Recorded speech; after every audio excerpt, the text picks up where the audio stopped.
తీర్చి మనల్ని సంఘాన్ని బలపరిచి ఇంకా రాబోయే రోజుల్లో ముందుకు నడిపించును గాక. సండే స్కూల్లో కూడా సండే స్కూల్ ప్రోగ్రాం జరుగుతుంది కాబట్టి పిల్లలను సండే స్కూల్కి పంపిస్తే మంచిది. సండే స్కూల్లో కూడా ఈరోజు క్రిస్మస్ కేక్ కటింగ్ ఉంది. పిల్లలు ఆ కేక్ మిస్ అవుతారు. ఎవరైనా ఉంటే సండే స్కూల్కి వెళ్ళవలసిందిగా కోరుతున్నా. సో దేవుని గ్రంథంలో దేవుని వాక్యాన్ని మనం చదువుకుందామండి. సండే స్కూల్ అయినా యవనస్తుల పరిచర్య అయినా ఎంతో కష్టపడి చేస్తున్న ఆ పరిచర్యలు తల్లిదండ్రులు ఆలోచన చేసి మీ పిల్లలందరినీ ఆ యవనస్తుల కూడికలో ఉంచండి. ఎందుకు చెప్తున్నామంటే ఆ యవనస్తుల కూడికలోనే మన పిల్లలు ఎన్నో విషయాలు నేర్చుకుంటారు. వాళ్ళు ఆధ్యాత్మికంగా బలపడతారు, ప్రార్థనలు నేర్చుకుంటారు, వాక్య ధ్యానాలు నేర్చుకుంటారు. కాబట్టి సంఘంలో ఉన్న యవనస్తులు అందరూ రావడం లేదు. దయచేసి వీటిని రిక్వెస్ట్గా గమనించి మిమ్మల్ని ప్రేమతో ఆహ్వానిస్తూ మరొకసారి గుర్తు చేస్తున్నా. వెళ్ళి ఇంకొక 10 నిమిషాలు గ్యాప్ తర్వాత అయినా రండి. ఒక 10 పాటలు పాడలేలోపలైనా రండి. వచ్చి వాక్య ధ్యానాలు విని మేలు పొందండి. అలాగే 29వ తేదీ బైబిల్ ఎగ్జామ్ గురించి ఒకసారి గుర్తు చేస్తారు. అందరూ రాయాలి. ఇప్పుడు ఎంతమంది ఉన్నారో అందరూ రాయాలి. ఎవరు రాకపోయినా పనిష్మెంట్ మాత్రం ఉంటుంది. అది గుర్తుపెట్టుకోండి. ఖచ్చితంగా పిల్లలు, చిన్నపిల్లలు, పెద్ద పిల్లలు, యవనస్తులు, ముసలి వాళ్ళు ఏబిసిడీలే కదా వచ్చి పెడదాం. ఎప్పుడు బైబిల్ చదువుతాం చెప్పండి. దాని ఉద్దేశము బైబిల్ చదవాలని. ఇంకా వారం టైం ఉంది. పెద్దగా 100 అధ్యాయాలే, ప్రతిసారి 100 అధ్యాయాలు ఉన్న పత్రికలే పెడుతూ ఉన్నాం. కాబట్టి పెద్ద సమస్య లేదు. వారంలో 100 అధ్యాయాలు చదవగలం. మత్తయి సువార్త అంటే మనకు తెలిసినవే ఉంటాయి. నేను మళ్ళీ చెప్తున్నాను, పోయినసారి కూడా చెప్పాను, 100 ప్రశ్నల్లో 80 ప్రశ్నలు అందరూ చేయగలరు, ఏబిసిడీలే కాబట్టి. ఒక 20 ప్రశ్నలే కాంపిటీషన్ ఉంటాయి. కాబట్టి పార్టిసిపేట్ చేయండి. పార్టిసిపేషన్ అనేది చాలా చాలా మంచిది. నేను కూడా చిన్నప్పుడు పార్టిసిపేట్ చేశాను. దాన్ని ఇన్స్పైర్ తీసుకొని బైబిల్ ఎగ్జామ్ కండక్ట్ చేస్తున్నాం. అందరూ రాయాలి. ఇప్పుడు ఎంతమంది ఉన్నారో అందరూ కనపడాలి. కనపడకపోతే మాత్రం నేను ఖచ్చితంగా మరుసటి వారం క్వశ్చన్ అడుగుతాను. అది మీరే దేవునికి ఆన్సర్ చెప్పుకోవాలి, నాకు కాదు. దేవునికి ఆన్సర్ చెప్పుకోండి. ఎందుకంటే మన చదువులు ఎంత ముఖ్యమో దేవుని గ్రంథం చదువు కూడా అంతే ముఖ్యం. అలా 60 గ్రంథాలు పూర్తి చేయడానికి దేవుడు సహాయం చేస్తాడు. అలా అయినా మనం 60 గ్రంథాలు ఏం చేయొచ్చు? పూర్తిగా చదవచ్చు. మళ్ళీ చదవాలంటే రాయాలి కదా. చదివి రాయండి. ఇంకా వారం టైం ఉంది. అందుకే చెప్తున్నాను, వచ్చే 29వ తేదీ వరకు ఇంకా వారం టైం ఉంది. చదవండి. మీకు వచ్చినవి రాయండి. 10 మార్కులు రానిలేండి, 20 మార్కులు రానిలేండి, సంతోషమే కదా. నేను మొదటిసారిగా బీటెక్ రాసినప్పుడు ఫిజిక్స్లో నాకు 3 మార్కులే వచ్చినాయి 25కి. నేనేం బాధపడలేదు. అట్లా అని బాధపడాల్సిన అవసరం కూడా లేదు. కాబట్టి దేవుని గ్రంథంలోని వాక్యాలు దానిపైన ఒక ఎగ్జామ్ జరుగుతున్నప్పుడు మనం ఎంత అవగాహన ఉంది, దేవుని వాక్యం పట్ల మనకెంత అవగాహన ఉందని ఒకసారి సంవత్సరానికి ఒకసారి మనం పరిశీలన చేసుకున్నట్లు అనమాట. మనకు మనం ఏం చేసుకున్నట్లు? పరిశీలన చేసుకున్నట్లు. ఏబిసిడీలే కదా.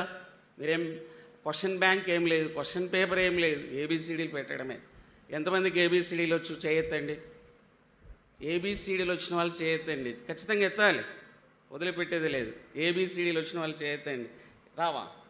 చేయొద్దండి. ఏమనుకోవద్దండి దయచేసి ప్రేమతో. నేను టీచర్ని కాబట్టి అట్లానే ఉంటాయి, తిట్టుకోవద్దండి. నన్ను టీచర్ కాబట్టి అలా క్వశ్చన్లు వేస్తూ ఉంటాను అంతే. అది ప్రేమతోనే. కాబట్టి ఏబిసిడీలు వచ్చిన అందరూ 29వ తేదీ పరీక్షలో పాల్గొనండి. దేవుని మహిమపరచండి. ఏ పని చేసినా ఎవరికి మహిమ రావాలి? దేవునికి మహిమ రావాలి. నిన్న ఆనందమయ చనిపోయిన కార్యక్రమంలో కూడా అందరం పాల్గొన్నాం. తద్వారా ఎవరికి మహిమ వస్తుంది? దేవునికి మహిమ వస్తుంది. ఎన్నో ఊర్ల వాళ్ళు వచ్చారు. వాళ్ళు చెప్పుకుంటారా లేదా? చిన్న సంఘమైనా పెద్ద పని చేశారని చెప్పుకుంటారా లేదా? చెప్పుకుంటారా లేదా? చెప్పండి. ఒక వ్యక్తి జయకుమార్ మన దగ్గరికి వస్తూ ఉంటాడు. ప్రారంభోత్సవ మొన్న 19వ వార్షికోత్సవంలో వాక్యం చెప్పాడు. ఆ అబ్బాయి ఎక్కడి నుంచి వచ్చాడు తెలుసా? ఎక్కడి నుంచి వచ్చాడు? బెంగళూరు నుంచి వచ్చాడు. వాళ్ళ డాడీ ఆయన బెంగళూరు నుంచి వచ్చిపోయాడు. ఒక్కసారి బెంగళూరు నుంచి కారు వేసుకొని వచ్చిపోతే ఆ అబ్బాయికి 20,000 రూపాయలు ఖర్చు అవుతుంది. మనం ఇక్కడ ఉండి రాలేకపోయినాం కదా. ఎంత ఘోరంగా ఉంటుంది కొన్నిసార్లు. ఎంత ఖర్చు అయింది ఆ అబ్బాయికి? 20,000 ఖర్చు అవుతుంది. అది పర్సనల్ ఖర్చు. మళ్ళీ సంఘానికి తను ఈవి ఇచ్చిపోయాడు. ఇంకా చూడండి, ఇంకా దీవెన వస్తుందా రాదా? చెప్పండి. దీవెన వస్తుంది రాదా? ఒక ఒక సేవకుని చూడడానికి వచ్చి వెళ్ళడం అనేది మళ్ళీ ఏం చేయలేదు, వాక్యం చెప్పలేదు, ఏం చెప్పలేదు, వచ్చాడు, చూశాడు, వెళ్ళిపోయాడు. మనం వాక్యం కూడా ఇవ్వలేదు, ఇచ్చామా? ఇవ్వలేదు. కాబట్టి అది ఎందుకు చేస్తారు అంటే అది ఆత్మ సంబంధంగా ఆలోచన చేసినప్పుడు. ఆ పనిని ఎలా ఆలోచన చేయాలి? చిన్నప్పటి నుంచి చూసినాడు కాబట్టి, అబ్బాయి లక్ష్మీనగర్ సంఘ అబ్బాయి చిన్నప్పటి నుంచి చూశాడు కాబట్టి వచ్చాడు. కాబట్టి వీటిని నేను ఎంకరేజ్మెంట్ కొరకే చెప్తున్నాను. నేను ఎప్పుడు కామెంట్ ఎవరిని చేయను, ఒక ఎంకరేజ్మెంట్ కోసమే. కాబట్టి బైబిల్ ఎగ్జామ్ కూడా దయచేసి అందరు రాయండి. ఆ క్వశ్చన్ పేపర్ నేనే ప్రిపేర్ చేస్తున్నాను. అందుకే చెప్పాను, ఎన్ని క్వశ్చన్లు అటెంప్ట్ చేయగలరు చెప్పండి. 80 ఖచ్చితంగా అటెంప్ట్ చేయగలరు, అంత ఈజీగా ఇస్తాను. ఒక 20 మాత్రం ట్విస్ట్ ఉంటుంది. ఆ 20లో ఎవరు సక్సెస్ అవుతారో వారే విన్నర్ అవుతారు. ఫస్ట్ ప్రైజ్ మనీ కూడా 2500 రూపాయల గిఫ్ట్ హ్యాంపర్, ఒక మంచి గిఫ్ట్ హ్యాంపర్ మీ ఇంటికి ఉపయోగపడుతుంది. మిస్ అవుతారు, మీ ఇష్టం. రెండవది 1500, రెండవ ప్రైజ్ 1500 గిఫ్ట్ ప్రైజ్, అది కూడా మీ ఇంటికి ఉపయోగపడేది. మూడవది కూడా మంచి గిఫ్ట్ హ్యాంపరే, మీ ఇంట్లో పెట్టుకొని వాడుకోవచ్చు. అంత మంచి గిఫ్ట్ హ్యాంపర్లు మీరు మర్చిపోతారు, మీరు మిస్ అవుతారు. అది ఆ 1వ తేదీ ఆ ప్రైజులు ఇవ్వడం జరుగుతుంది. కాబట్టి దయచేసి పాల్గొనండి. నేను ప్రైజ్ గురించి చెప్పట్లేదు, ప్రైజ్ వచ్చిందా రాదా పక్కన పెట్టేయండి. బట్ పార్టిసిపేషను చాలా ఇంపార్టెంట్. పెద్దలతో సహా, కుటుంబాలతో సహా, మా కుటుంబం కూడా అందరూ వచ్చి రాస్తారు. అందరం వచ్చి రాద్దాం, పిల్లలతో పిల్లలతో అందరం కలిసి రాద్దాం. మంచిది, చాలా సంతోషం. 80 ఏళ్ళున్నా 90 ఏళ్ళున్నా వచ్చి రాయండి, ఏబిసిడీలు తెలిస్తే చాలు. రైట్, దేవుని వాక్యాన్ని చదువుకుందామండి. ఒకరికొకరం దేవుని పని జరుగుతున్నప్పుడు ఒకరికొకరం ఎంకరేజ్ చేసుకోవాలి. మనమే ఎంకరేజ్ మన మందిరంలో జరిగే ఆ ఎగ్జామ్కి మనమే ఎంకరేజ్ చేసుకోకపోతే ఎవరు వచ్చి చేస్తారు చెప్పండి? ఎస్ఐనో మనమే ఎంకరేజ్ చేసుకోవాలి కదా. మనమే డిస్కరేజ్ చేసుకుంటే అది దేవునికి అవమానంగా ఉంటుంది. దేవుని మహిమపడదాం. ప్రతి ప్రకటన, ప్రతి కార్యం పట్ల దేవుణ్ణి మహిమపరచడానికి మనం ప్రయత్నం చేద్దాం. మన మధ్యకు హాస్టల్ పిల్లలు యూత్ మీటింగ్ కొరకు వస్తున్నారు, దేవుని మందిరానికి వస్తున్నారు. జస్ట్ వాళ్ళ గురించి నేను ఒక 2 నిమిషాలు చెప్తాను. హాస్టల్ పిల్లలందరూ లేయండి ప్లీజ్, స్టాండప్ లేయండి. వాళ్ళు కూడా హాస్టల్లో చదువుతున్నారు, మన పిల్లలు కూడా హాస్టల్లో చదువుతున్నారు. వారందరూ పేదలే, అయినా వారు ఎంత ఆసక్తిగా మన యూత్ మీటింగ్కి వస్తున్నారంటే అంత ఆసక్తిగా వస్తున్నారు. లేదా వచ్చే వాళ్ళకి మనం నెలలో ఒకసారైనా భోజనం పెట్టలేమా? నేను చెప్పేది సంఘానికి కాదు, సంఘం సంబంధం లేకుండా మన కుటుంబానికి పిలిచి భోజనం పెట్టలేమా? ఎస్ఐనో వాళ్ళు మన పిల్లలే కదా. మన దగ్గరికి వస్తున్నారంటే వాళ్ళు ఎవరు చెప్పండి, పలకరేండి. ఏందబ్బా అన్న ఇంట్లో చెప్తాడండి. అందులో ప్రేమ ఉంది, అందులోనే క్రిస్మస్ ఉంది, అందులోనే సంతోషం ఉంది. క్రిస్మస్ అంటే అంతే కదా, మనము తినాలి, మనతో పాటు ఉన్న వాళ్ళు కూడా తినాలి, అదే క్రిస్మస్. కాబట్టి అలాంటి వారికి కూడా ఒక మంచి భోజన పదార్థం చేయగలిగితే, మీరు ఎవరైనా చేయగలిగితే, బలవంతం లేదు. మన మధ్యకి ప్రతి ఆదివారం వస్తుంటారు, ప్రేరేపించగలిగితే చేసి పెట్టండి. అందులో కూడా దేవుని కూర్చోండి. థ్యాంక్స్. రైట్. సో వాళ్ళు కూడా నమ్మకంగా వస్తున్నారు. ప్రతి ఆదివారం మనం పిల్లలు రావడం లేదు కానీ వాళ్ళు మాత్రం వస్తున్నారు. తద్వారా వాళ్ళు మేలు పొందుతున్నారు. అంకుల్ మేము మేలు పొందుతున్నాం అంకుల్, మాకు చాలా బాగుందని చెప్తున్నారు. బయట వాళ్ళు వచ్చి చెప్తున్నారు కానీ ఎవరు చెప్పట్లేదు, లోపల వాళ్ళు చెప్పట్లేదు. చూడండి ఎంత విచిత్రంగా ఉంటుందో. లోపల వాళ్ళు రావట్లేదు, ఎవరు మేలు పొందుతున్నారు? బయట వాళ్ళు మేలు పొందుతున్నారు. కాబట్టి వీటన్నిటిని జ్ఞాపకం చేసుకోండి, పరిశీలన చేయండి, ఆలోచన చేయండి. మంచిది చేద్దాం, మంచి పనికి ప్రోత్సహిద్దాం, మంచి పనికి ఎన్నైనా చేద్దాం, ఏమైనా చేద్దాం, ఎంతైనా చేద్దాం, ఎందాకైనా వెళ్దాం. బెంగళూరు కాదు కదా, ఎంతవరకైనా వెళ్దాం. నేను కూడా వెళ్ళాను, అతను బాగలేనప్పుడు బెంగళూరుకి నేను పోయి వచ్చాను. ఎంత దూరమైనా వెళ్ళాలి మంచి కొరకు, ఎంత దూరం వెళ్ళినా ఆశీర్వాదమే కానీ నష్టమైతే లేదు. రండి దేవుని వాక్యాన్ని మనం చదువుకుందాం. మనకి ఇచ్చిన టైంలోనే మనం ముగించుకుందాం. లూకా సువార్త 2వ అధ్యాయం. ఈ వారం అంతట్లో కూడా బైబిల్ క్లాస్లో కూడా ప్రతి మంగళవారం ఈ క్రిస్మస్ గురించి వాక్యాలే మనం చదువుకున్నాం. ఈరోజు కూడా క్రిస్మస్ సందర్భ వాక్యాలే చదువుకుందాం. రెండవదిగా రేపు 25వ తేదీ వచ్చే స్పీకరు చాలా మంచి స్పీకరు, నాకు తెలిసిన పర్సనే. మన బ్రదరన్ సంఘాల్లో చాలా విరిగా బాగా వాడబడుతున్న యవనస్తుడు. తను కూడా టీచింగ్ జాబ్ చేస్తాడు, తిరుపతిలో చేస్తాడు. తిరుపతిలో దే ఇద్దరు టీచర్లే వాళ్ళు ఉద్యోగాలు చేసుకుంటూ దేవుని పని చేస్తూ మందిరాన్ని కట్టుకొని పనిచేస్తున్నారు. తిరుపతిలో మనలాగా కూర్చొని వాక్యం చెప్పడం చాలా కష్టం. మనలాగా కూర్చొని వాక్యం చెప్పడం చాలా కష్టం. మీరు యూట్యూబ్లో చూసింటే పెంచలయ్య అనే ఒక యూట్యూబ్ చూసారా ఎవరైనా? ఎస్వి యూనివర్సిటీలో ఒక ఇన్సిడెంట్ జరిగింది, యూట్యూబ్లో అది వైరల్ అయింది. మీరు ఎంతమంది చూసారో నాకైతే తెలియదు. చూసింటే మీకు అర్థమవుతుంది. ఆ పెంచలయ్య అతను కూడా మాలాగని టీచర్, ఎస్వి యూనివర్సిటీలో ట్రిపుల్ ఈ డిపార్ట్మెంట్కి సంబంధించిన హెచ్ఓడి. తను దేవుని వాక్యాన్ని ప్రకటించాడు. వాస్తవం అది రికార్డ్ చేశారు. ఆర్ఎస్ఎస్ టీచర్స్ అక్కడ ఉంటారు కదా, తన కొలీగ్స్ టీచర్స్ హిందువులు ఈయనను పట్టించాలని రికార్డ్ చేసి పట్టించారు. తను ఎస్సీ కాబట్టి మరి క్రైస్తవులుగా చెప్పినారని అది కోర్టు వరకు వెళ్ళి తీసుకొని వెళ్ళారు. జరిగిన సంఘటన ఏంటంటే ఆయన హెచ్ఓడి నుంచి ప్రమోట్ అయ్యి మళ్ళీ అసిస్టెంట్ ప్రొఫెసర్గా అయ్యాడు. అంటే దేవుని కొరకు తను ఏం పోగొట్టుకున్నాడు? తనకున్న ప్రమోషన్ను కూడా పోగొట్టుకున్నాడు. అలాంటి భయంకరమైన చిన్న మచ్చుకే చెప్పాను నేను తిరుపతి. అలాంటి విషయాలు రేపు తను వచ్చినప్పుడు కూడా మనకు షేర్ చేస్తాడు. తిరుపతిలో వాక్యం చెప్పడం అనేది, తిరుపతిలో మందిరం నడపడం అనేది చాలా కష్టం. అలాంటి ప్లేస్లో ఈ సుబోధరాజు స్పిరిచువల్గా తను ఆత్మీయంగా బలపడి దేవుని పని చేయాలా, ఎన్ని కష్టాలు వచ్చినా, నా ఉద్యోగం పోయినా పర్వాలేదు, నేను దేవుని పని చేస్తానని చేస్తున్నాడు. ఆయన మందిరం కూడా ఊరి వెలుపలట కొండపైన ఉంటుంది. నేను వెళ్ళాను ప్రారంభోత్సవానికి. కొండపైన ఉంటుంది. ఆ కొండపైన ఉన్న దానికి వాళ్ళు సీసీ కెమెరాస్ పెట్టుకున్నారు. దాని దగ్గరికి కూడా ఆర్ఎస్ఎస్ వాళ్ళు వచ్చిపోయినారు. అంటే ఎవరైతే ఉద్యోగాలు చేసి ఇలా చేస్తుంటారో వాళ్ళని పట్టించడానికి ప్రయత్నాలు ఆర్ఎస్ఎస్ వాళ్ళు చేస్తున్నారు. నేను మీకెందుకు చెప్తున్నానంటే వాటన్నిటి కొరకై మనం ఏం చేయాలి? పెంచలయ్య గారి కొరకు కూడా మనం ప్రార్థన చేయవలసిన వారమై ఉన్నాం. కాబట్టి అలాంటి ప్లేస్లో పనిచేస్తున్న సుబోధరాజు గారు రేపు 25వ తేదీ మన మధ్యకు వస్తాడు. చాలా మంచి ఆత్మీయుడు. అందరూ చేరండి. దేవుని వాక్యం ద్వారా మనకు మేలైతే జరుగుతుంది. ఆయన కూడా దేవుని వాక్యాన్ని ప్రకటిస్తాడు. సాయంత్రం వీలైతే యవనస్తుల మధ్యలో కూడా పనిచేస్తాడు. ఆ 2 కార్యక్రమాల కొరకు ప్రార్థన చేద్దాం. వచ్చిన సేవకుని మనం ఉపయోగించుకుంటే మనకే సంఘానికే ఏమవుతుంది? ఆశీర్వాదకరంగా ఉంటుంది.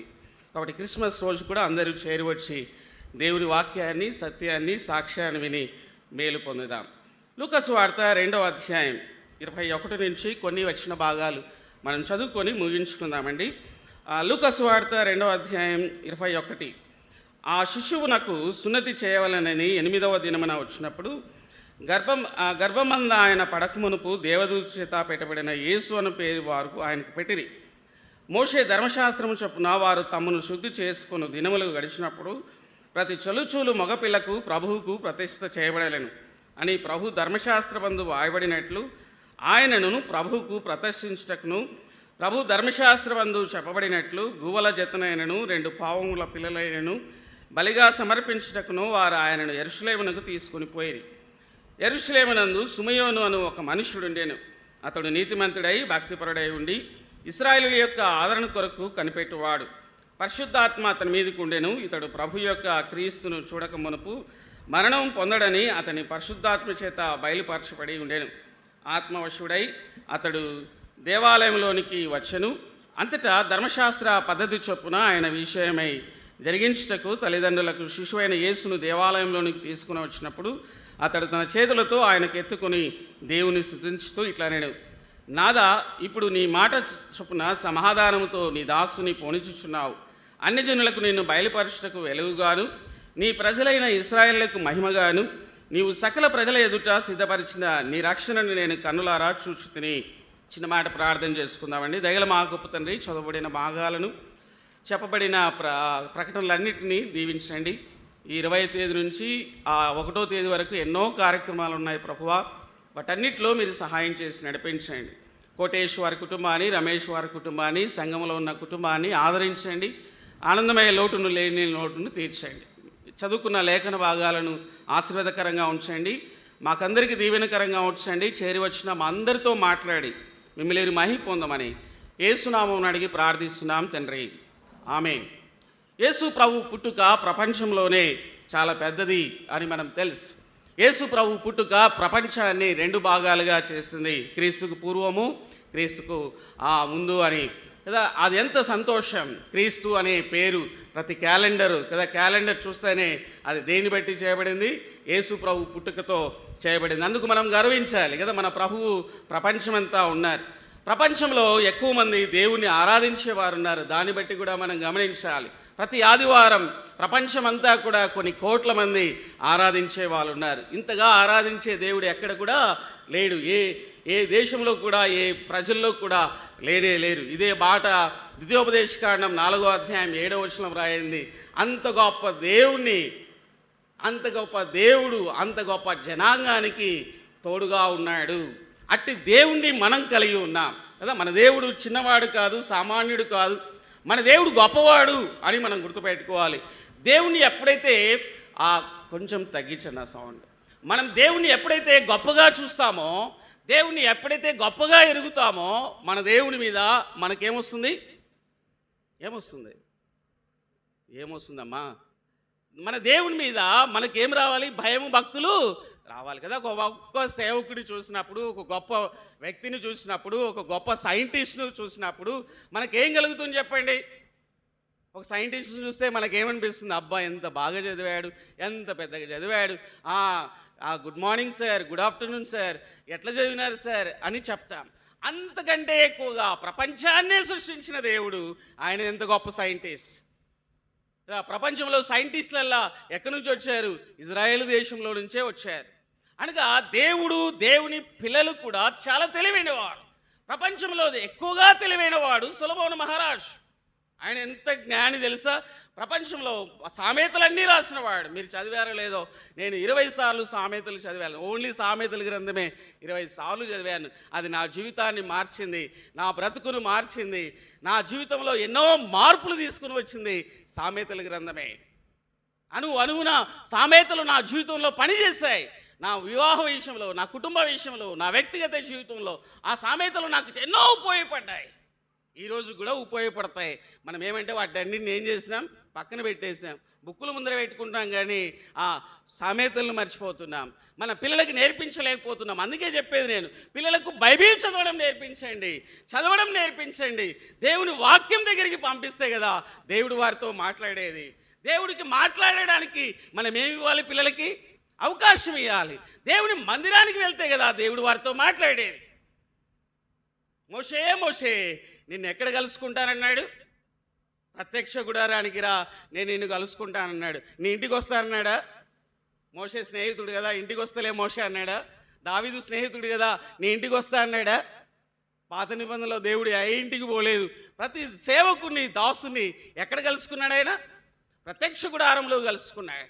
మోషే, నువ్వు ప్రత్యక్ష గుడారానికి రా, నేను నీతో మాట్లాడవలసి ఉంది. ఈనాడు ప్రత్యక్ష గుడారం ఏది? దేవుని మందిరమే. ఈనాడు ప్రత్యక్ష గుడారం ఏది? దేవుని మందిరమే. దేవుని మందిరానికి వస్తే దేవుడు మనతో మాట్లాడతాడు. ఈరోజు మనం వచ్చాం, ఖచ్చితంగా దేవుడు మనతో మాట్లాడతాడు. రానివారికి కూడా మాట్లాడతాడా? మాట్లాడాడు. వచ్చిన వారితోనే దేవుడు మాట్లాడతాడు. అంటే దేవుని సన్నిధిని అనుభవించే భాగ్యం ఇస్తాడు. దేవుని సన్నిధానంలో వచ్చే ఆశీర్వాదాలు మనకిస్తాడు. రక్షణ పొందుతావని నువ్వు ఎప్పుడైనా అనుకున్నావా?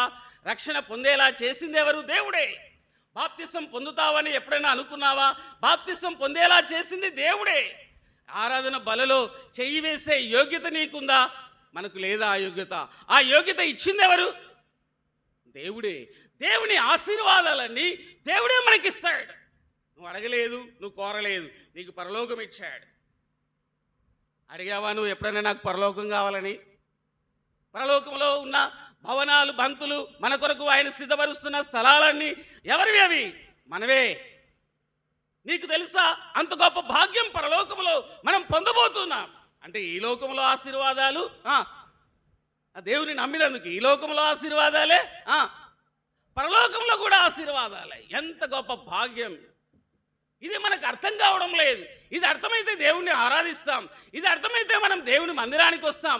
ఇది అర్థమైతే మన పిల్లలను దేవుని సన్నిధానానికి పంపిస్తాం. ఇది అర్థమైతే భార్యాభర్తలము పిల్లలను కూర్చొని ప్రతిరోజు ప్రార్థన చేసుకుంటాం. ఇది అర్థం కాలేదు కాబట్టి కొన్నిసార్లు ఎవరికి దూరం అయిపోతున్నాం? దేవునికి దూరంగా అయిపోతున్నాం. నాకు దూరంగా ఉండి మీరేమీ చేయలేరు. దేవునికి దూరంగా ఉండి మనం ఏమీ చేయలేం. ఒక ఆనందమైన తీసుకోండి, ఏమీ చదువు రాకుండా ఒక బ్యాగ్ పట్టుకొని ఇక్కడికి వచ్చాడు. భార్య లేదు, భర్తలు లేరు, పిల్లలు లేరు. 40 సంవత్సరాలు జీవించాడు. ఆయన పోషించింది ఎవరు చెప్పండి? దేవుడు పోషించాడు. ఆ పనికై మనలందరినీ ప్రేరేపించాడు. ఆయన వచ్చిన ఉద్దేశము దేవుని ప్రకటించడానికి, దేవుని కొరకు జీవించడానికి వచ్చాడు. దేవుని పని చేశాడు. దేవుని పని చేసి నష్టపోయిన వారు ఎవరు లేరు. ఎవరయ్యా నష్టపోయిందంటే మనమే. మనం ఏం పని చేయలేదు, మనకి ఏ పని రాదు, అన్ని పనులు చేసుకుంటాం కానీ ఏ పని చేయం. అన్ని పనులు చేస్తాం, సిస్టమేటిక్గా చేస్తాం. మా ఇంటికి రాన్నా ఎంత సిస్టమేటిక్గా ఉంటుందో. మంచిదే అమ్మా. మీ పిల్లలు చర్చికి వస్తారా? టైం ఉండదన్నా మా పిల్లలకి. ఏముండదమ్మా పిల్లలకి? వాళ్ళ ఇంట్లో ఏముండదు, వాళ్ళకి టైం ఉండదు, వాళ్ళ పిల్లలకు కూడా టైం ఉండదు. దేనికి రావడానికి? అన్నిటికీ సమయం ఉంది, కానీ దేవుని మందిరానికి రావడానికి ఏం దొరకట్లేదు, మనకి టైం దొరకట్లేదు. ఎంత దౌర్భాగ్యం. దేవుని సన్నిధానంలో గడపవలసిన మనం దేవుని సన్నిధానంలో ఉండే ఆనందాన్ని అనుభవించాలి. ఉదయకాలం ఎలా రొట్టె రసం తీసుకున్నామంటే చిన్న విషయం కాదు. అందులోని ఆనందం, అందులోని సంతోషాన్ని దేవుడు మన హృదయాల్లో ఉంచాడు. ఆత్మ చేత ప్రేరేపించబడి చేసిన ఆరాధన అది. దేవుడు కోరుకున్న ఆరాధన అది. దేవుడు ఇష్టపడిన ఆరాధన. ఆ ఆరాధన చేసే భాగ్యాన్ని దేవుడు మనకిచ్చాడు. ఏదో చిన్న చిన్న పనులు పెట్టుకొని, సాకులు పెట్టుకొని వదిలేసి దేవుని ఆరాధన కూడా వదిలేసి ఇంట్లో కూర్చుంటున్నాం. ఎంత దౌర్భాగ్యమైన పరిస్థితి. యేసయ్య వచ్చింది ఈ లోకానికి వచ్చింది మన కోసమే. రక్షకుడుగా పుట్టింది మన కోసమే. ఆయన ప్రాణం పెట్టింది కూడా మన కోసమే. ఆయన తిరుగా లేచింది కూడా మన కోసమే. ఇప్పుడు కూడా ఏం చేస్తున్నాడు? మన కోసమే ఇల్లు కడుతున్నాడు. ఆయన పదంలో మనం తప్ప ఎవరైనా ఉన్నామా చెప్పండి? మనం తప్ప ఎవరైనా ఉన్నామా? యేసయ్య నోట్లో, యేసయ్య చేసే ప్రతి పనిలో ఈ రోజు కూడా మనమే ఉన్నాం.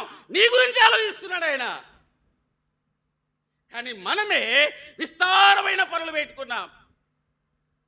విస్తారమైన పనులు పెట్టుకొని ఎవరిని మర్చిపోతున్నాం? దేవుణ్ణి మర్చిపోతున్నాం కదా. వెనుక రాసుకున్నాం కదా, దేవుణ్ణి ఆరాధించేవారు. వెనుక రాసుకున్నాం, దేవుణ్ణి ఆరాధించేవారు ఆత్మతోను సత్యముతోను ఆరాధించాలి. ఇంతవరకు ఆరాధన చేయడానికి మనల్ని ప్రేరేపించి మనల్ని నడిపించింది ఎవరమ్మా నడిపించింది? నువ్వు కాదు ఆరాధన చేసింది. నీలో ఉన్నా చెప్పండి. ఏమయ్యా చెప్పరింది? అదే కదా బోర్డు మీద ఉన్నది. దేని చేత ఆరాధన చేశాం? మనము కాదు ఆరాధన చేసింది. నీకు టైం లేదు నువ్వు ఆరాధన చేయడానికి, నీకు రావడానికి నీకు టైం లేదు. కానీ నీలో ఉన్న ఆత్మ నిన్నేం చేస్తుంది?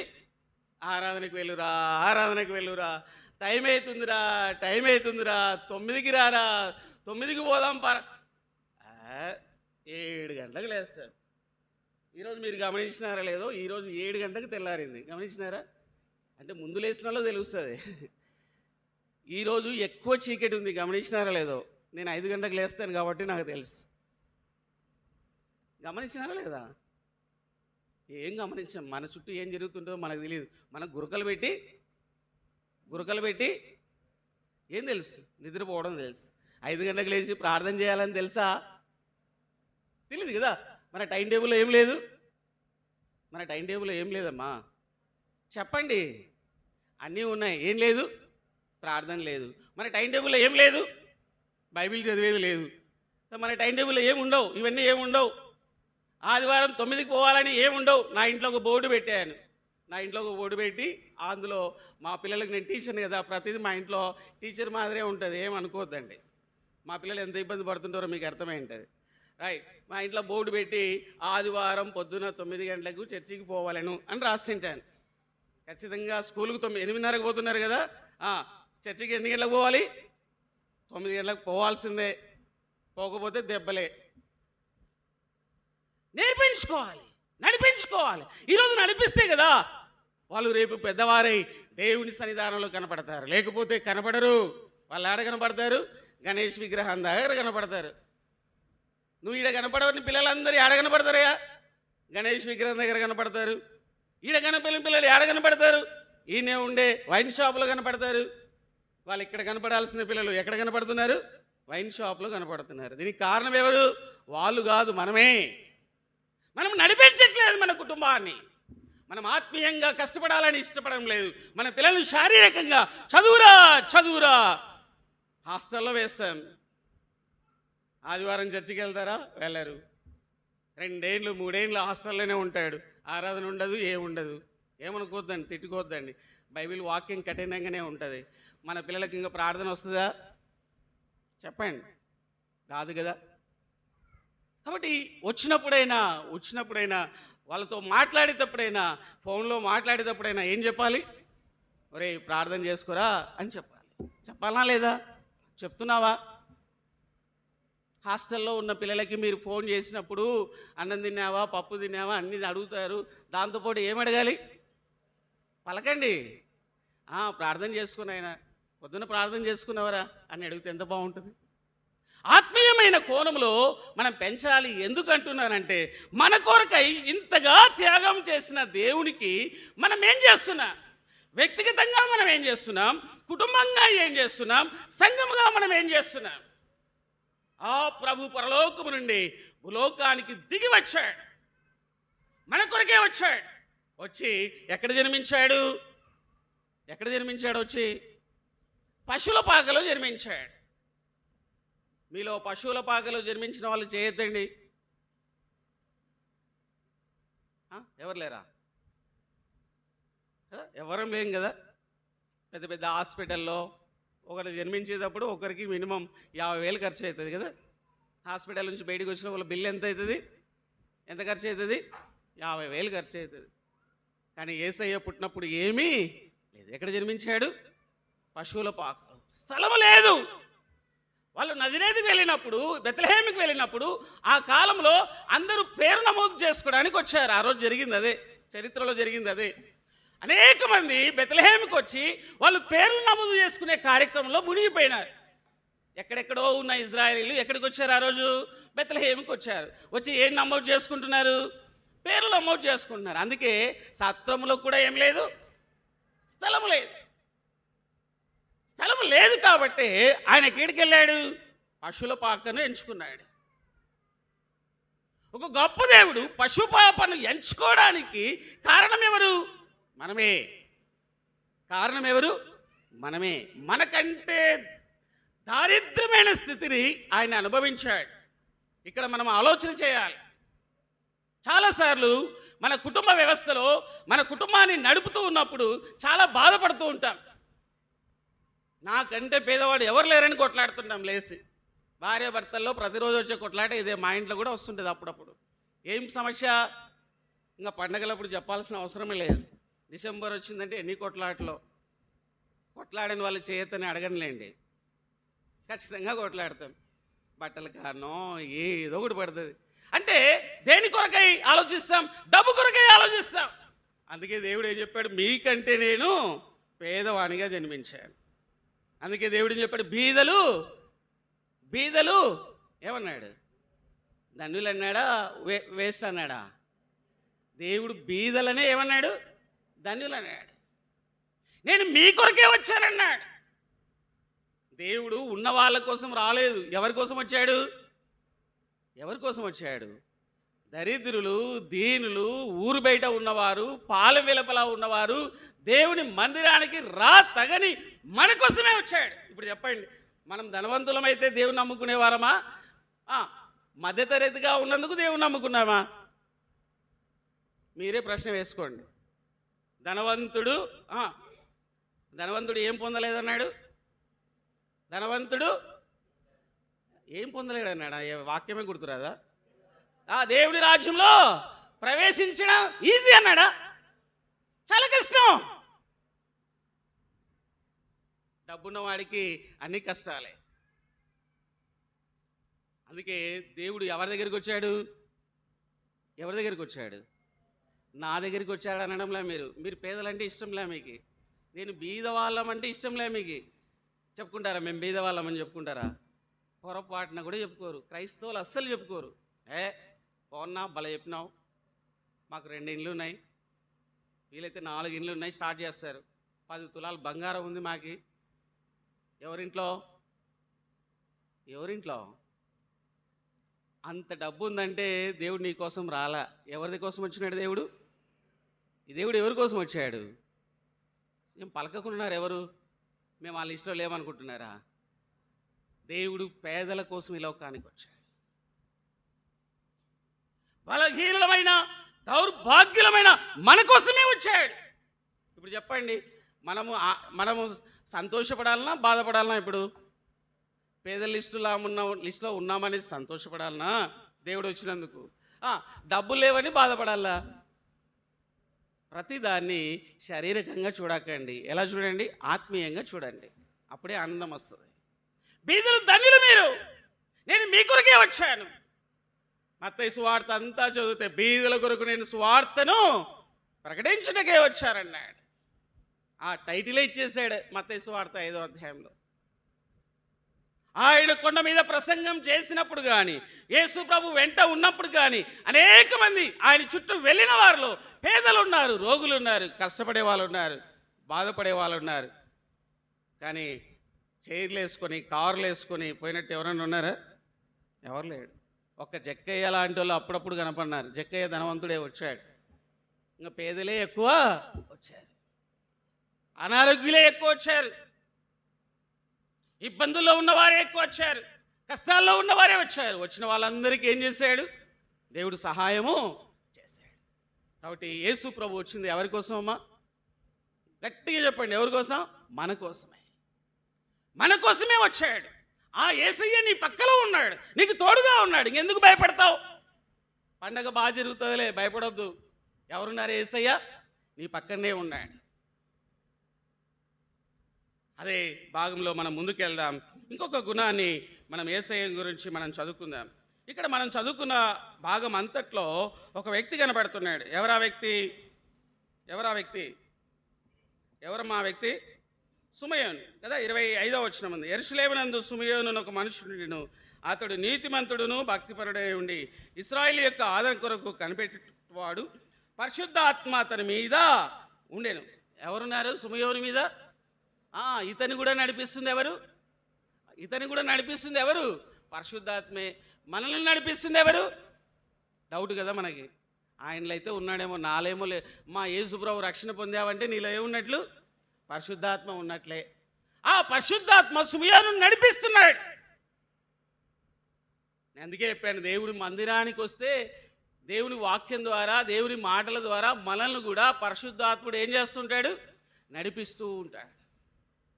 పరిశుద్ధాత్ముని ద్వారా నడిపించబడాలి, దేవుని ద్వారా నడిపించబడాలి. మన గృహాలు దేవుని వాక్య ప్రకారం నడిపించబడాలి. మన గృహాల్లో జరుగుతున్న విషయాలన్నిటి కొరకై ప్రార్థన చేస్తూ ముందుకు వెళ్తూ ఉంటే నీకు ఆన్సర్ వస్తుందంటే ఆ కుటుంబము దేవుని ద్వారా నడిపించబడుతున్నట్లు. నువ్వు ప్రార్థనే చేయకపోతే నడిపించబడనట్లే. రైట్, ముందుకెళ్దాం. 26వ వచనం. అతడు ప్రభువైన యేసుక్రీస్తును చూడకమునుపు మరణం పొందడని అతనికి పరిశుద్ధాత్మ చేత బయలుపరచబడి ఉండెను. ఇతను ఎవరిని చూసి చచ్చిపోతాడంట? ఎవరిని చూసి చచ్చిపోవాలంట? యేసు ప్రభువుని చూచిన తర్వాతనే చచ్చిపోవాలి. ఈయనకు వచ్చిన వాగ్దానం అది. సుమయోని చూడకపోతే చావుడు. చూచే లోపల ఎవరిని చూస్తాడు? చచ్చిపోయే లోపల ఎవరిని చూస్తాడు సుమయోను? పుట్టబోయే యేసయ్యను చూస్తాడు. ఎంత అదృష్టం చూడండి. అంటే యేసయ్య పుట్టుతూ ఉన్నప్పుడు కొందరిలో జరుగుతున్న కార్యాలు నేను చెప్తున్నాను. చాలామంది వ్యక్తులను చదువుతూ వచ్చాం బైబిల్ క్లాస్లో. మీరు రాలేదు కాబట్టి తెలియదు. ఈరోజు మనం సుమయోను చూస్తున్నాం. సుమయోను పరిశుద్ధాత్మ చేత నడిపించబడుతున్నాడు. పుట్టబోవు యేసయ్యను నువ్వు చూస్తావని చెప్పించాడు పరిశుద్ధాత్మ చేత. ఇప్పుడు చెప్పండి, మనం యేసు ప్రభువుని నమ్ముకోకముందు మనం దేవుని గురించి ఆలోచన చేసామా, ఆలోచన చేయలేదా తెలియదు మనకి. కానీ దేవుని నమ్ముకునేలా చేసింది ఎవరు? ఇంకా ప్రతిదానికి ఆన్సర్ ఒకటే. ఎవరు? పరిశుద్ధాత్ముడే. మనల్ని నడిపేలా చేశాడు, నమ్మేలా చేశాడు. సుమయోన్ని ఎలా యేసు ప్రభుని చూసి ఎలా చేశాడో మనల్ని కూడా యేసయ్యను గురించి వినాలని చూడాలని చేశాడు. మనం కూడా ధన్యులమా కాదా? ఆనాడు సుమయోను యేసు ప్రభుని చూశాడు, ఈనాడు మనం కూడా ఎవరు చూసాం? మీరు చూసారా లేదా? ఏమ్మా పలకరేంటి? యేసు ప్రభుని మీరు చూసారా లేదా? ఆన్సర్ చేయరేంది? యేసు ప్రభును చూసారా లేదా? చూసారా లేదా? ఇప్పుడు ఆరాధన చేసింది ఏంటమ్మా? అది ఏంటిది ఆరాధన? ఆయన శరీరము. రొట్టె ఏంటి? రొట్టె ఏంటి? ఆయన శరీరం అంటే యేసు ప్రభువో కాదా? రొట్టెనా? అది రొట్టెపిండి? రొట్టెపిండి కాదమ్మా. అదేంటది? ఆయన శరీరం. ఇంకా ఏం తీసుకున్నాం? ఇంకా ఏం తీసుకున్నాం? ఆయన రక్తం జ్ఞాపకం చేసుకున్నాం. అంటే ఎవరిని చూసాం? నాకు అర్థమైంది, మీరు రొట్టె రసాన్ని చూసిపోతున్నారు కదా? కాదమ్మా తల్లి, దేన్ని చూస్తున్నాం? ఆయన శరీరాన్ని చూడాలి, ఆయన రక్తాన్ని చూసి అందులో ఏమయ్యాం? పాలు పంపులు పొందాం. అంటే ఎవరిని చూసాం ఇప్పుడు? చెప్పండి. సుమయోను ఎన్నిసార్లు చూశాడు? పలకరేంటి? సుమయోను ఎన్నిసార్లు చూశాడు? ఒకసారే చూశాడు. ఇప్పుడు మనం ఎన్నిసార్లు చూస్తున్నాం?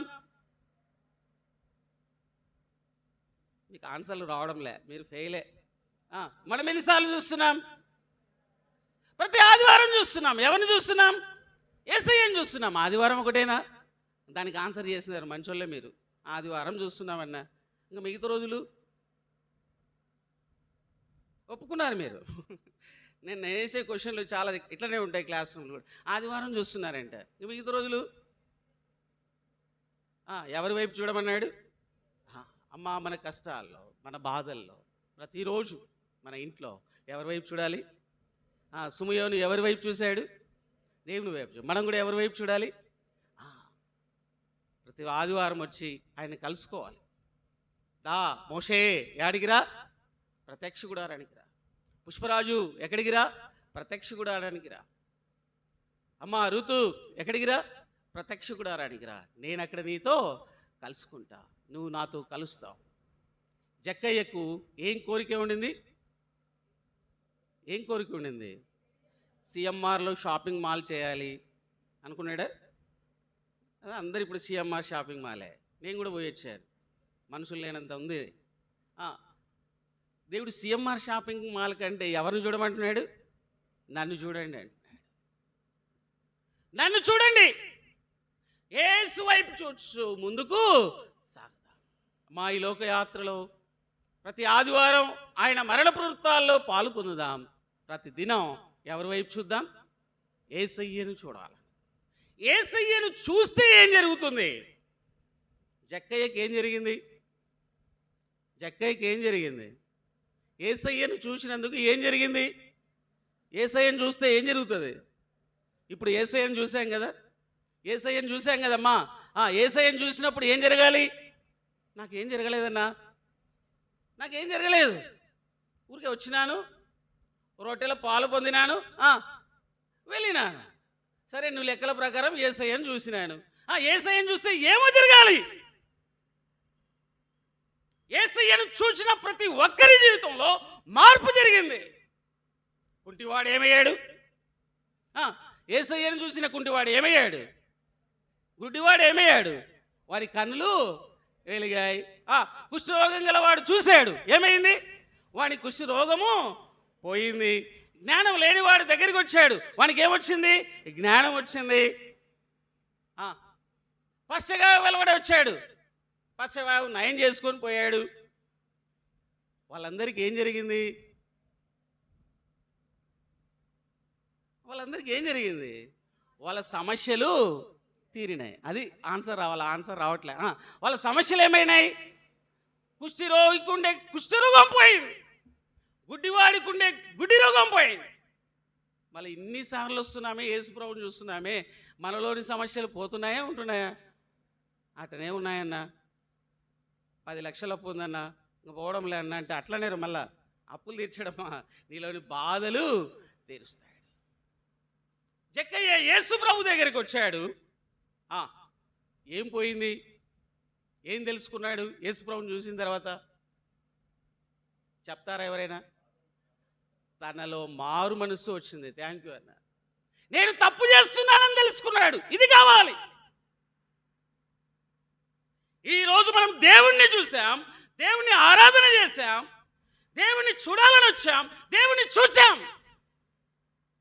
చూసిన తర్వాత, దేవుని వాక్యం విన్న తర్వాత, దేవుణ్ణి చూసిన తర్వాత ఏం జరగాలంటే మన తప్పులు కనపడాలి. ఏం కనపడాలమ్మా? దేవుని దగ్గర ఏం కనపడాలి? ఏం పలకరు? దేవుని దగ్గరికి వస్తే ఏం కనపడాలి? దేవుని చూస్తే ఆయన ముఖ కాంతిలో, కీర్తనలో ఉంది కదా, ఆయన ముఖ కాంతిలో ఏం కనపడతా ఉంది? ఏం కనపడుతున్నాయి? మన రహస్య పాపాలన్నీ కనపడుతున్నాయి. సుమయోను చూడ్డానికి వెళ్ళాడు, మనం కూడా చూడ్డానికి వచ్చాం. యేసయ్యను ప్రతి ఆదివారం చూస్తున్నాం, ప్రతిరోజు ప్రార్థనలో చూస్తున్నాం. ఆయన చూస్తూనే చూస్తూనే చూస్తూనే ఉన్నామే కానీ ఏం కలగట్లా? ఏం కలగట్లా? ఏం కలగట్లా? పాపాలు బయటికి రావడం లేదు, అట్లే ఉన్నాయి. ఎట్లా తిడుతున్నావో అట్లే తిడుతున్నావు, ఎట్లా తిడుతున్నావో అట్లే తిడుతున్నావు, ఎట్లా మోసం చేస్తున్నావో అట్లే మోసం చేస్తున్నావు. ఏం లేదు, మార్పు. ఏం కలగాలి? యేసయ్య దగ్గరికి వస్తే, నీవు నేను మనందరం యేసయ్య దగ్గరికి వచ్చిన ప్రతి ఒక్కరికి ఏం కలిగింది? ఈ లోకంలో మార్పు కలిగింది. జ్ఞానులు యేసు ప్రభు దగ్గరికి వచ్చారు, పరిశుద్ధాత్మ చేత బోధించబడిన వారై హేరోదు దగ్గరికి వెళ్లకుండా మార్పు నొందిన వారై వెళ్ళిపోయారు. ఒకవేళ మార్పు నొందకుండా హేరోదుకు చెప్పింటే హేరోదు వచ్చి ఎవరిని చంపేసేవాడు? ఎవరిని చంపేసేవాడమ్మా? యేసు ప్రభువు చచ్చిపోయేవాడు. యేసయ్య దగ్గరికి వచ్చినప్పుడు వాళ్ళలో ఏం కలిగింది? ఏం కలిగింది? మార్పు కలిగిందా లేదా? దేవుని దగ్గరికి ఎవరైనా చూడండి మీరు, బైబిల్లో వచ్చిన వాళ్ళందరిలో వాళ్ళ తప్పులు కనపడినాయి, వాళ్ళ మార్పులు కలిపి వెళ్ళిపోయారు, మరలా తప్పులు చేయలేదు. సుమయోనికి ఏం కనపడిందో చూద్దాం. చాలా మాటలు ఉన్నాయి, సమయం లేదు, నేను ముందుకు వెళ్తున్నాను. సుమయోనికి ఏం కనపడింది అది చెప్పుకొని మనం ముగించేసుకుందాం. 2వ అధ్యాయం, లూకా సువార్త 2వ అధ్యాయం 29-30 వచ్చిన. నాదా, ఇప్పుడు నీ మాట చొప్పున సమాధానంతో నీ దాసుని పోనిచ్చున్నావు, అన్ని జనులకు నిన్ను బయలుపరచుటకు. ఎలా కనపడుతున్నాడు దేవుడు? సుమయోనికి ఎలా కనపడుతున్నాడమ్మా? నేను చెప్పానే, దేవుడు ఒక్కొక్కరికి ఒకలా కనపడతాడు. నాకు ఒకలా కనపడతాడు, నీకు ఒకలా కనపడతాడు, ఒక్కొక్కరికి ఒకలా కనపడతాడు. సుమయోనికి ఎలా కనపడుతున్నాడు? ఎలా కనపడుతున్నాడమ్మా? వెలుగులా కనపడుతున్నాడు యేసు. God is light. ఎన్నిసార్లు నేర్చుకున్నాం వచ్చినప్పుడు. దేవుడు ఏంటి? దేవుడు ఎవరు చెప్పండి? ఈరోజు వాక్యం అదే. దేవుడు ఎవరు? వెలుగు. వెలుగులా ఎవరు కనపడినారు? ఎవరు కనపడినారు? యేసు. పౌలుకు ఎవరు కనపడినారు? పౌలు తప్పు చేస్తూ, దేవుని పిల్లలను హింసిస్తూ, శిక్షిస్తూ ప్రయాణమైపోతున్నాడు. ఏం కనపడింది? ఏం కనపడింది? వెలుగు కనపడింది. వెలుగు పౌలు జీవితాన్ని మార్చింది. నేను చెప్పానే, దేవుడు కనపడిన ప్రతి ఒక్కరికి వాళ్ళ జీవితంలో వెలుగు కలగపడింది. అంతవరకు చీకటిలో ఉన్నాడు. దేవుడు అంటే తెలియదు, గుడ్డివాడు సౌలు అనగా దేవుని హింసించేవాడు, దేవుని ప్రజలను, ఇశ్రాయేలీయులను కొట్టేవాడు. ఒకరోజు దేవుడు కనపడినాడు, దేవుడు వెలుగు ప్రకాశించింది. ఆయనలో ఏమొచ్చింది? మార్పు వచ్చింది. మార్పు వచ్చినాక ఏం జరిగింది? కొత్త నిబంధనకి కారణమయ్యాడు. అదేనమాట. దేవుని ప్రజలను హింసిస్తున్న వ్యక్తికి దేవుడు కనపడ్డాడు. తన తప్పులు తెలుసుకున్నాడు, నేను చేస్తుంది తప్పని తెలుసుకున్నాడు. అయ్యో ప్రభువా, నేను తప్పు చేశాను తండ్రి, నేను నీ పని చేస్తానని చెప్పాడు. ఈరోజు కొత్త నిబంధన సంఘంలో ఇన్ని పత్రికలు, ఇన్ని గ్రంథాలు ఉన్నాయంటే కారణం ఎవరు? తన తప్పును సరిదిద్దుకున్నాడు కాబట్టి కార్యాలు చేయగలిగాడు. మళ్ళీ చెప్తున్నాను చూడండి, మన తప్పులు సరిదిద్దుకోకపోతే దేవుని కార్యాలు చేయలేం. దేవుని కార్యాలు మన ఇంట్లో జరగవు. దేవుణ్ణి చూచి వెళ్ళడం కాదు, దేవుణ్ణి క్రిస్టమస్ జరుపుకోవడం కాదు. క్రిస్టమస్ క్రిస్టమస్ క్రిస్టమస్ అంటే దేవుణ్ణి చూడడం. దేవుణ్ణి చూడడం అంటే ఏంటంటే మనలో మార్పు రావడం. మన బ్రతుకులు మారాలి, మన జీవితాలు మారాలి. మార్పు మార్పు మార్పు. దేవుడు వెలుగు, దేవుడు ఒక టార్చ్ లైట్. వెలుగున్న చోట ఏముండదు? చెప్పండి. వెలుగున్న చోట ఏముండదు? చీకటి ఉండదు. మనకు బాగా తెలుసు. చీకటి దేనికి గుర్తు? మన రహస్య పాపానికి గుర్తు. ఇప్పుడు యేసయ్య ఎవరు? మన హృదయంలో ఎలా ఉన్నాడు? పరిశుద్ధాత్మ రూపంలో ఉన్నాడు. ఆయన ఎలా ఉన్నాడు? ఇప్పుడు హృదయంలో ఎలా ఉన్నాడమ్మా? వెలుగుగా ఉన్నాడు. వెలుగుగా హృదయంలో ఉన్నాడే కానీ లోపల కోపం అట్లే ఉంది, ద్వేషం అట్లే ఉంది. లోపల ఉన్నవి కదా ఏమేమి ఉన్నాయి? ఎన్ని ఉన్నాయి? దాదాపుగా 9 ఉన్నాయి. కోపం, ద్వేషం, అసూయ, కక్ష, విగ్రహారాధన, వ్యభిచారము అన్నీ ఏడున్నాయి? లోపలనే ఉన్నాయి. అవి ఏం కావట్లేదు? ఏం కావట్లేదు అవి? చెప్పండి. అవి ఆడికి పోవాలి, అవి ఆడికి పోవాలి, బయటికి వెళ్ళాలి, అవి చచ్చిపోవాలి. దేవుని వాక్యం దృష్టిలో కోపం ఉందా? చచ్చిపోవాలి. మళ్ళీ ఎందుకు భర్త మీద కోపపడతావు? ఎందుకు భార్య మీద కోపపడతావు? ఎందుకు తల్లిదండ్రుల మీద కోపపడతావు? దేవుడు వెలుగు కదా, ఆ వెలుగు నీ లోనికి వచ్చింది కదా, నీలో మార్పు రాదేంటి? ఎన్నిసార్లు క్రిస్మస్ చేసినా మార్పు రాదేంటి? దేవుడు వెలుగు. వెలుగున్న చోట ఏముండదు? చీకటి ఉండదు. పౌలుకు దేవుడు కనపడినాడు, మారిపోయాడు. నరరూప రాక్షకుడు, మనుషులను చంపేవాడు, దేవుణ్ణి చంపేవాడు, ఏమీ లేదు. ఇప్పుడు దేవుని పిల్లలు కలపడితే వందనాలన్నా అంటున్నాడు. ఎట్లా మారాడు?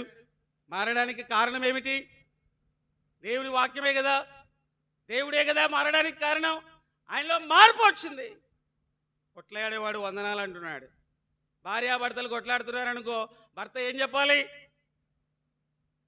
మార్పు వస్తే ఏం చెప్పాలి? వందనాలమ్మా అని చెప్పాలి, కొట్టాకు నాయన అని చెప్పాలి. ఆ భార్య కూడా ఏం చెప్పాలి?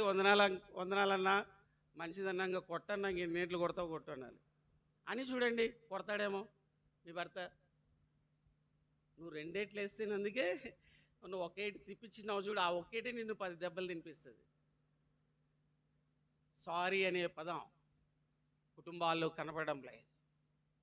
కుటుంబంలో ఏం కనపడట్లేదు? కోపమే ఉంది. దేవుని మందిరానికి వస్తున్నామే, సంవత్సరాలు వస్తున్నాం పోతున్నాం, వస్తున్నాం పోతున్నాం, కోపం అట్లే ఉంది.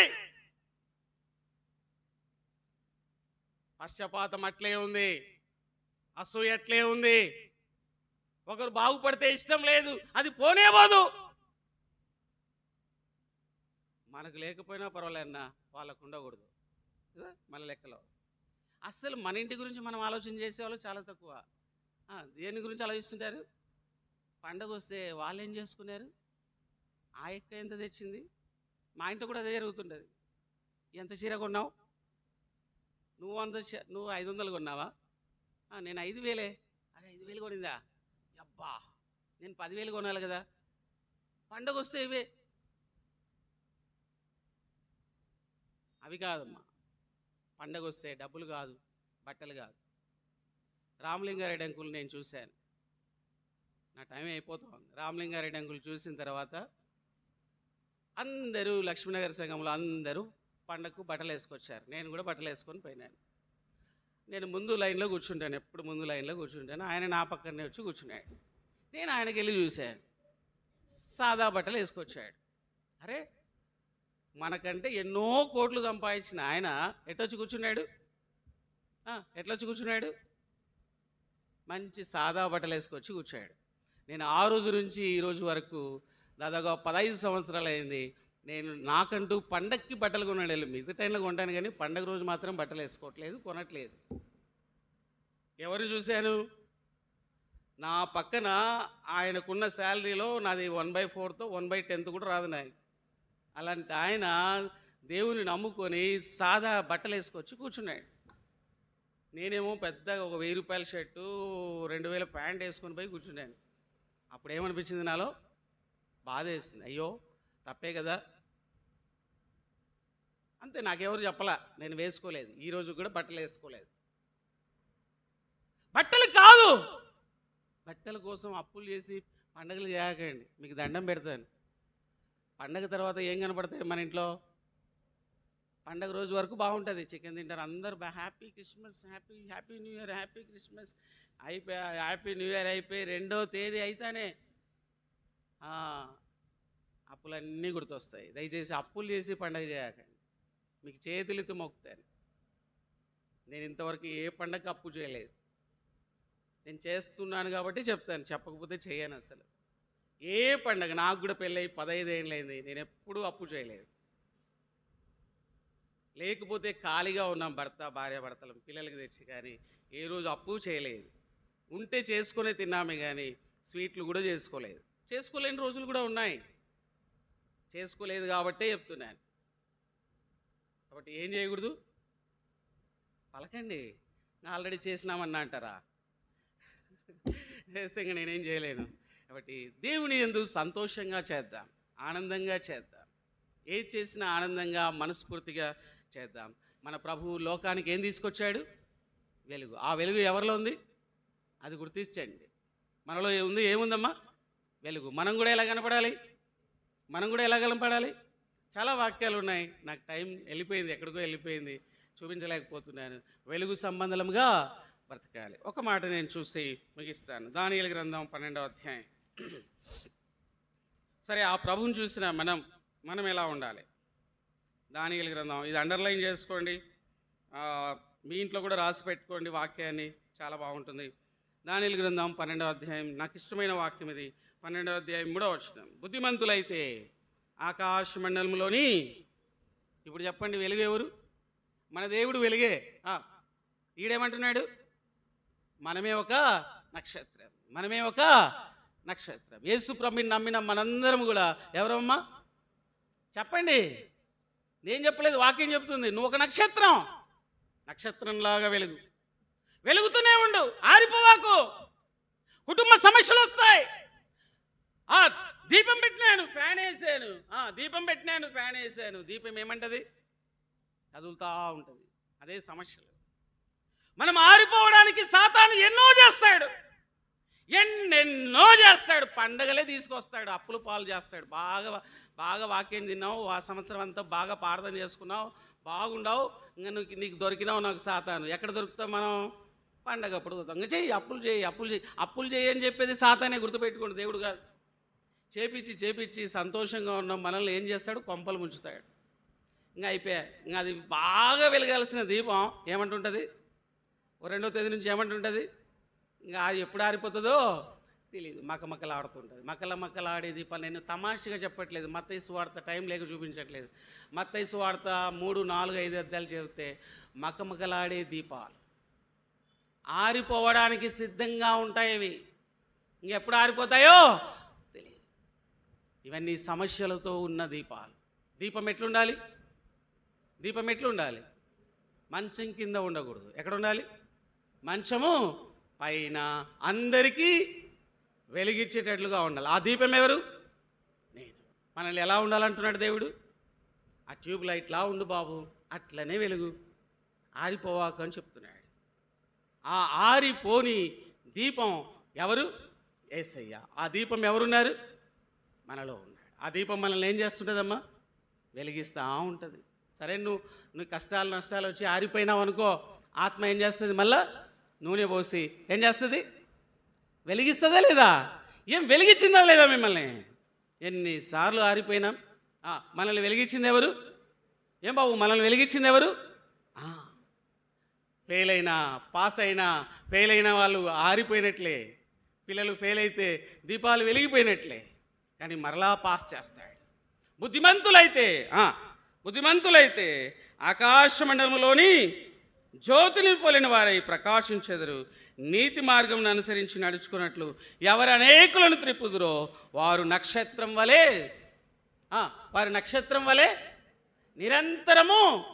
నిరంతరం వెలగాలి. నువ్వు అనుకున్నావు అనుకో, నేను ఎప్పుడు బాగుండాలి అనుకున్నారనుకోండి. మీలో చాలామంది అనుకుంటుంటారు, నేను బాగుండాలా అనుకుంటే వాళ్ళే ఎక్కువ సంఖ్య ఉంటారు. అయితే నువ్వేం చేయాలంటే బైబిల్ లెక్కల ప్రకారం ఏం చేయాలా? మా ఇంట్లో ట్యూబ్లైట్ బాగా వెలగాలన్నా మా ఇంట్లో అనుకున్న వాళ్ళు ఏం చేయాలంట? ఒక్కరినైనా సంవత్సరం పోతుంది, ఒక్కరినైనా యాడికి తీసుకురావాలి? అమ్మ ముగిస్తున్నాను, ఈ మాట వినండి. సంవత్సరం లోపల ఒక్కరినైనా మనం ఎక్కడికి తీసుకురావాలి? దేవుని మందిరానికి తీసుకొచ్చి వాళ్ళకి ఏం వినిపించాలి? అలా చేస్తే నువ్వు నిరంతరం ఎట్లుంటావు చెప్పండి? వెలుగుతూనే ఉంటావు. సో దేవుడు వెలిగించడానికి దేవుడు మనకు ఒక అవకాశం ఇచ్చాడు. ఆరిపోయే మనకు అవకాశం ఏమిస్తున్నాడు? నువ్వు ఆరిపోతున్నావు అనుకుంటున్నావా? ఒకరినైనా ఏం తీసుకురా? ఎక్కడికి తీసుకురా? ఎక్కడికి తీసుకురావాలి? మీ ఇంటికి కాదు. పండగ వస్తే మీ ఇంటికి కాదు తీసుకురావాల్సింది బంధువుల్ని. పండగ వస్తే రేపు 20వ తేదీ కదా, 20వ తేదీ ఒక పెద్ద సేవకుడు వచ్చి వాక్యం చెప్తున్నాడు. నువ్వేం చేయాలి? నువ్వు నక్షత్రానివి కదా. నక్షత్రం ఎవరి దగ్గరికి నడిపించింది? నక్షత్రం ఎవరి దగ్గరికి నడిపించిందమ్మా? యేసయ్య ఉన్న చోటికి నడిపించింది. ఇప్పుడు నక్షత్రం ఎవరంటున్నాడు? నువ్వే అంటున్నాడు. నువ్వు ఎవరి దగ్గరికి నడిపించాలి? మా ఇంటికి రా అన్న, పండగ చికెన్ చేసి పెడతా. మంచిది, చేసి పెట్టండి, తప్పులేదు. అయితే వాళ్ళని ఎక్కడికి తీసుకురండి? ఎక్కడికి తీసుకురండి అమ్మా? దేవుని మందిరానికి తీసుకోండి. తీసుకొస్తే నీకు వచ్చే గిఫ్ట్ ఏంటి? నీకు వచ్చే గిఫ్ట్ ఏంటమ్మా? నీ ఇల్లు వెలుగుతుంది, నీ పిల్లలు వెలుగుతారు, నీ ఇల్లు ఎప్పుడు ఆనందంగా ఉంటుంది, నీ ఇల్లు ఎప్పుడు చీకట్లా ఉండదు, చీకటి కనపడదు. యేసయ్య ఉన్న చోట ఏముండదు చెప్పండి? మన చీకటి బ్రతుకులు ఉండవు. నేను చీకట్లో ఉన్నానయ్యా, నా ఇల్లు బాగలేదు, నా ఇల్లు అంధకారంలో ఉన్నాను, నేను కష్టాల్లో ఉన్నానంటున్నావా? దేవుడు వెలిగించడానికి సిద్ధంగా ఉన్నాడు. ఆత్మరూపిగా నీలోనే ఉన్నాడు. నిన్ను వెలిగిస్తాడు, నిన్ను ప్రజ్వలింపజేస్తాడు. అయితే దేవుడి మందిరానికి ఒకరినైనా తీసుకురా. ఎఫెసు పత్రికలో చెప్పాడు, కొలసే పత్రికలో చెప్పాడు, లెమ్ము తేజురలే, నేను నీతో ఉన్నాను. ఈరోజు చెప్పే దేవుడు వాక్యం అదే. లెమ్ము తేజురలు, నేను నీకు బలం ఇస్తాను. అయ్యో నేను చేతగాని వాడు అనుకుంటున్నావా? లే, వెళ్ళు, దేవుడి మందిరానికి తీసుకొనిరా. నేను నీకు తోడుగా ఉంటాను, నేను నీకు వెలుగుగా ఉంటాను, నీ పిల్లలకు వెలుగుగా ఉంటాను, నీ ఇంటికి వెలుగుగా ఉంటాను, దేవుని మందిరానికి వెలుగుగా ఉంటాను. నువ్వేం చేయాలా? లోకంలోనికి పోయి ఒకరినైనా దేవుని మందిరానికి తీసుకొనిరా. నేను నిన్ను వెలిగిస్తాను, నిరంతరము ప్రకాశింపజేస్తాను, నిరంతరము వెలిగిస్తాను, నిరంతరము నిన్ను ఆనందంగా ఉంచుతానంటున్నాడు. అటు ఎలాగూ దేవుని పని చేద్దాం, అనేకులను దేవుని వైపు మళ్ళిద్దాం, నిరంతరం ప్రకాశిద్దాం, నక్షత్రంలాగా ఉందాం, నక్షత్ర జీతాల్లాగా ఉందాం. చీకటిలో ఉండకుండా వెలుగు సంబంధంగా బతుకుదాం, చీకటి కార్యాలకు దూరంగా ఉందాం, దేవుని ఆశీర్వాదాలు పొందుదాం, దేవుని దీవెనలు పొందుదాం. అలాగ పొందడానికి దేవుడు మనకు సహాయం చేయనుగాక. దేవుడి వాక్యాన్ని మనందరితమై దీవించుగాక. ముందు కార్యక్రమాన్ని చంద్రశేఖర్ గారు జరిపిస్తారు.